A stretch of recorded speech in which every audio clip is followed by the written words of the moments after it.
দেখেন এখানে একসাথে সমন্বিত মৎস্য চাষ হচ্ছে। এখানে সাদা মাছের চাষ হচ্ছে। এখন দুপুরবেলা মাছগুলোকে খাবার দেওয়া হয়েছে, মাছগুলো খাচ্ছে এবং মাছ চাষি কিন্তু এখানে দাঁড়িয়ে খুব আনন্দে মাছগুলোকে খাবার দিচ্ছে। মাছ চাষের পাশাপাশি এখানে সুন্দর করে লাউয়ের চাষ হচ্ছে এবং লাউ ধরেছে আমরা দেখতে পাচ্ছি ভিডিওতে। এই সুন্দর সুন্দর লাউ এবং লাউ গাছগুলো কিন্তু খুব সতেজ এবং তাজা দেখা যাচ্ছে। এভাবে মাছের সাথে লাউ চাষের সবচেয়ে বড় সুবিধা হলো খরচ অনেক কম লাউ চাষে। এই যে নেট দিয়ে মাছে করে লাউ চাষ করেছে এখানে, কিন্তু নিড়ানি খরচ বা জমি পরিষ্কার রাখার যে খরচ সেই খরচ কিন্তু কৃষকের সেভ হয়ে যায়।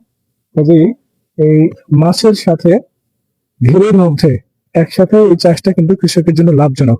একই সাথে আমরা এটাকে দেখতে পাচ্ছি যে এই ঘেরের সাইড দিয়ে কিন্তু অনেকগুলো টমেটো গাছ লাগানো আছে। সবসময় টমেটো এগুলো, এখানে এই যে অনেকগুলো টমেটো হয়েছে আমরা দেখতে পাচ্ছি যে সুন্দর একটা টমেটো এখন ধরন মাত্র শুরু হচ্ছে। গাছটাতে প্রচুর পরিমাণে ফুল রয়েছে এখানে, এই যে ফুল।